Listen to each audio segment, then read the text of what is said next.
ces 4 premières années d'épicerie verte ont représenté un challenge à plusieurs niveaux. Donc déjà, on a essayé de moderniser un petit peu les circuits de distribution en proposant une marketplace purement en ligne où on met en contact les vendeurs avec les clients. Donc également, en fait, on a eu un challenge en termes d'approvisionnement pour justement alimenter cette marketplace et atteindre les 90 fournisseurs qu'on a aujourd'hui. Il a fallu faire beaucoup de travail pour sélectionner les bons vendeurs, les bons fournisseurs, les bons produits. Et de l'autre côté, il a fallu également se faire connaître des clients. Aujourd'hui, on a livré plus de 10 000 clients au Maroc. Et donc, ça a été un challenge intéressant pour essayer de se faire connaître et d'être un peu pionnier sur le marché du bio naturel en ligne au Maroc.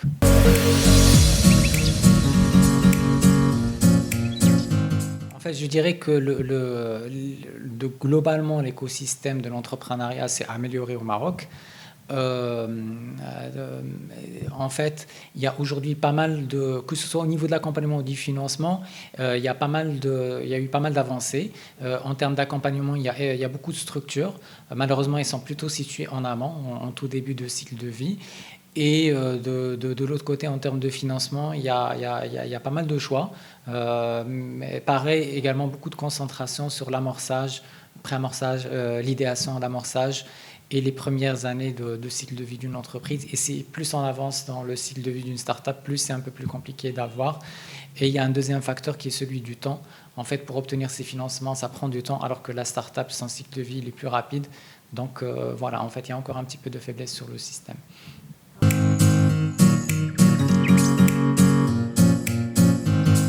Effectivement, l'accompagnement est un peu le maillon faible au niveau de l'entrepreneuriat, de l'écosystème entrepreneurial au Maroc, pour deux raisons.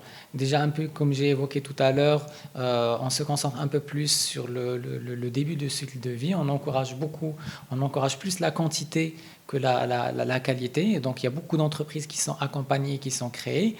Et au final, on se retrouve, je pense, avec une suroffre sur les premières phases de vie d'une start-up et ensuite pas suffisamment de start-up qui sont évoluées.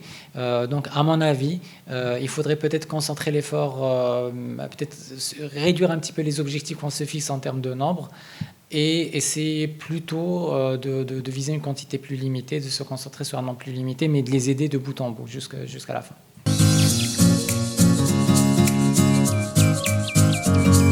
Avec un apport de fonds de plus de 6,5 millions de dirhams de Azure Innovation Fund, Épicerie Verte en fait va pouvoir dérouler un petit peu un plan de développement ambitieux, que ce soit sur le Maroc ou sur l'international. Pour supporter un petit peu la croissance de ces derniers mois, on est amené à effectuer un certain nombre de recrutements, une dizaine de recrutements par exemple sur les 12 prochains mois, et un certain nombre d'investissements sur notre chaîne logistique pour proposer de nouveaux services, par exemple la distribution de produits frais sur Casablanca qu'on a lancé il y a quelques semaines ou autre. Donc à terme, en fait, cette levée de fonds va nous permettre de consolider un petit peu notre position au Maroc, mais surtout de lancer une marketplace au niveau international pour promouvoir un petit peu toute la production de terroirs, de produits bio, mais surtout naturels, du savoir-faire marocain en termes d'alimentaire, de cosmétiques et d'artisanat à l'international. En fait, ça, c'est vraiment l'objectif. C'est vraiment cette levée de fonds va nous permettre de nous internationaliser et d'aller chercher ces marchés internationaux.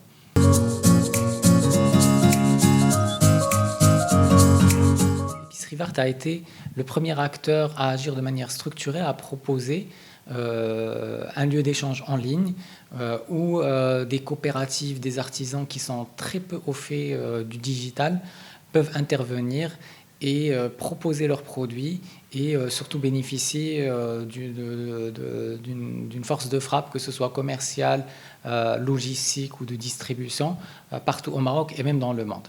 Donc nous, la façon dont on a opéré, on a essayé de proposer un service, un service qui englobe tous les besoins de ces acteurs-là. On a essayé de faciliter même la façon de travailler avec eux, d'avoir une commission unique qui englobe toute la partie commerciale, logistique, distribution, service après-vente. En fait, quand les gens viennent travailler avec nous, c'est très très simple. Donc on leur a facilité un petit peu la tâche. Et du coup, en fait, c'est cette facilité, c'est le fait de pouvoir travailler dans un environnement formel de manière très très simple. On essaie de leur simplifier au maximum la tâche. Par ailleurs, on a essayé d'être transparent vis-à-vis des clients. On met en avant en fait les différentes coopératives, artisans, les différentes marques qu'on a sur le système. Les gens peuvent voir leur boutique virtuelle, voir un petit peu leur historique, leur certification, tout ça. Et on essaie par ailleurs de travailler un petit peu, de faire des partenariats, par exemple comme celui qu'on a fait avec le ministère du Tourisme et de l'Artisanat, pour proposer des conditions préférentielles aux artisans.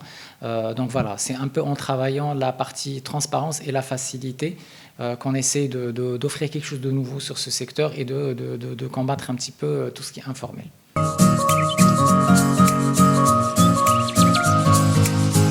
Effectivement, en fait, quand on parle de produits du terroir, de produits bio, naturels, le consommateur marocain avait déjà des circuits traditionnels qu'il utilisait. Mais ce qu'il faut savoir, c'est que quand on parle par exemple de produits du terroir, ces circuits traditionnels tendent à disparaître petit à petit. Quand on se fournissait chez quelqu'un de la famille de notre huile d'olive ou notre miel, aujourd'hui c'est de plus en plus compliqué de le faire, et du coup les gens sont en train de se tourner sur d'autres canaux. Et Épicerie Verte en fait a essayé de saisir cette opportunité de changement des modes de consommation, de proposer un one-stop shop. Ce qu'on appelle un one-stop shop, c'est vraiment un endroit où avec plus de 2500 références aujourd'hui et à terme plus de 20 000 références, où les gens vont venir trouver un choix très très varié de produits de terroir, de produits bio, de produits naturels, très variés en termes de sélection, mais en termes de prix, ils ont tout le choix avec la possibilité, et surtout les rassurer en termes de qualité, de traçabilité, avec des notes sur le système.